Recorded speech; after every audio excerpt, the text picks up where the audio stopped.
Bakit kailangan nating pahalagahan ang ating mga trabaho? Ikaw ba isang empleyado ngayon o nagtatrabaho sa isang kumpanya at gusto mong malaman kung bakit kailangan pahalagahan natin ang ating mga trabaho? Kung ganun, halika, samahan mo ako. Ako si Billy Sioson, dating OFW sa United Arab Emirates at ngayon ay may mag-aanim na taon ng negosyo dito sa Pilipinas. Bago ko ito simulan, meron muna akong kwento. Sa aking pangalawang kumpanya ay na-assign muna ako bilang merchandiser sa isang mall sa Mirdip City Center. At lumipas ang ilang buwan ay sinabihan ako ng aking supervisor na malilipat daw ako sa field marketing. Doon sa field marketing ay ang pagtatrabahuan namin ay isang malaking kumpanya na ang product ay ah, glucometer. Ito yung nagsusukat ng sugar sa ating mga dugo. At nung sumunod na linggo, nagsimula kami bilang field marketing dun sa company na yun. Ang unang-unang trabaho na ibinigay sa amin ay hanapin ang lahat ng pharmacy sa buong United Arab Emirates. At dahil hindi ko naman kabisado ang mga lugar ng pharmacy doon, ay sinimulan pa rin namin ang trabaho. Hindi siya naging madali dahil una-una kailangan mong hanapin yung mga pharmacy sa iba't ibang lugar. Kailangan mong malaman ang stocks, ang competitors, at kung ano pa yung mga concern ng mga pharmacies sa iba't ibang butika. At mayroon kaming isang buwan para matapos lahat or mahanap lahat ng butika sa buong UAE. Kaya naman inaabot kami ng gabi, tapos pag uwi namin sa bahay, hindi pa kami kagad nakakapagpahinga. Kailangan pa namin gumawa ng report at kadalasan inaabot kami ng 2:00 ng umaga para lang matapos namin yung trabaho sa loob ng isang araw. Kinabukasan nun, gigising ka na naman ng maaga. Kailangan 5:30 pa lang, nakaalis ka na sa bahay mo kasi buong UAE ang pupuntahan ninyo para hanapin yung mga pharmacy o butika. Natapos naman namin yon, pero sabi ko parang hindi na worth it kasi yung sahod hindi naman nadagdagan. Ang nakuha lang namin talagang benepisyo ay nagkaroon kami ng sasakyan na paggamit ng kumpanya. Pero yung trabaho sobra-sobra sa oras.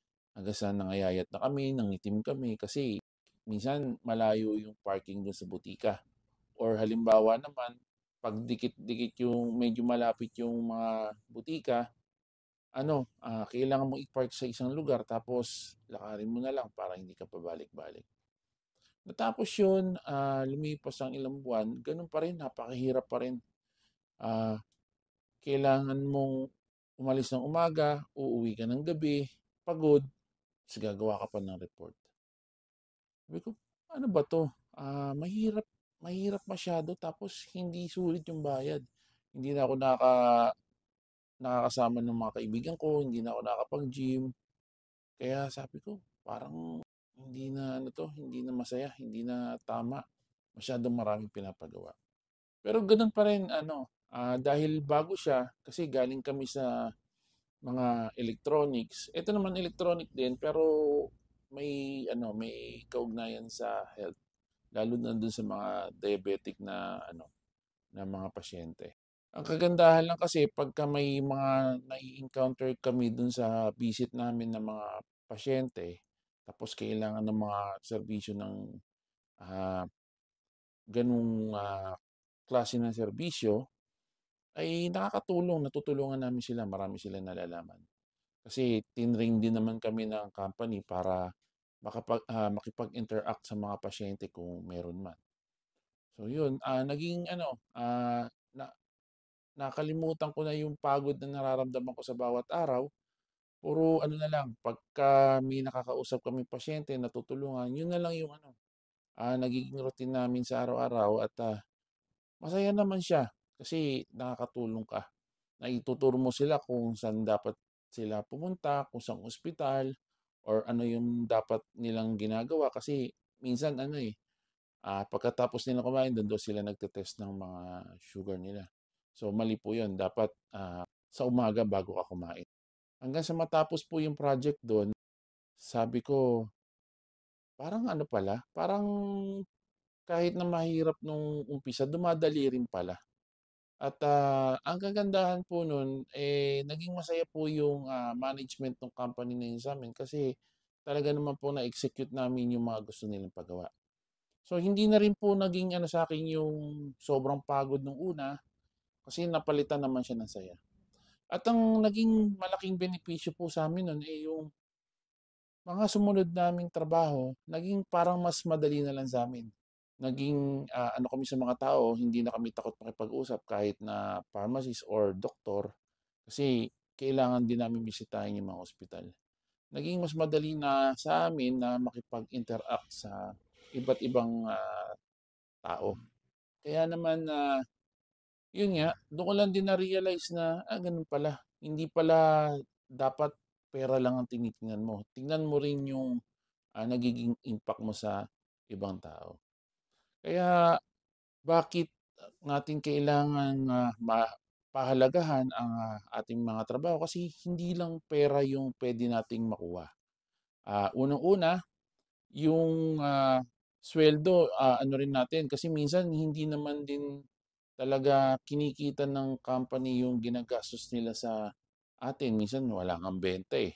Hindi nga sila nakakabenta pero sumasahod ka pa rin. Yung suweldo kasi kailangan din naman natin 'yan dahil 'yan yung, pinapadala natin sa ating or binibigyan natin sa ating pamilya para sa kanilang pangangailangan. Lalong-lalo na kami nung nasa abroad kami, kailangan, ah, pagkasahod padala kaagad para magamit na nila or mabili na nila yung mga kailangan nila. Panustos natin sa araw-araw natin, sa pang-araw-araw, sabon, pambayad sa upa, internet, kuryente, kaya kailangan din talaga nating pahalagahan. Hindi lang yung, perang kikitain natin, pati rin yung kumpanya. Hindi nga natin alam kung talagang, nung mga araw na nagtatrabaho tayo kumikita sila o hindi.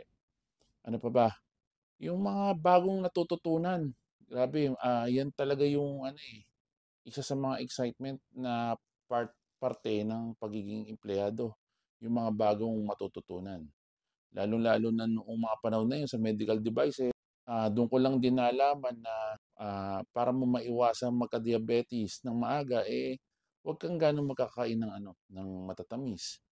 At, kanin, kagaya ng kanin, ng mga tinapay, yung mga chocolate, soft drinks, 'yan yung nakakapag-trigger ng, sugar sa atin, sa ating katawan. Kaya naman dapat, moderate lang ang pagkain natin ng mga gano'ng bagay, ng, mga lalong-lalo na yung matatamis. Taong mga nakikilala mo, doon sa company na yon marami akong nakilala, mga pharmacist, doktor, o yung mga sales dun sa pinaka-supplier. Marami kang matututunan sa kanila, napakadami. Tapos pagka nagkasakit ka, do'n ka napunta sa ospital na 'yon, aasikasuhin ka talaga nila kasi kilala ka na nila. Aasikasuhin ka nilang mabuti. Ano pa, yung pinaka nagustuhan ko do'n yung impact nung trabaho, sa mga tao lalong-lalo na dun sa mga, diabetic na pasyente. Matatandaan ka nila pagka dun sa pagkakataon na kailangan nilang malaman kung ano yung dapat gawin. Kasi minsan sasabihin ng pharmacist, mali yung ano, mali yung paggawa ninyo.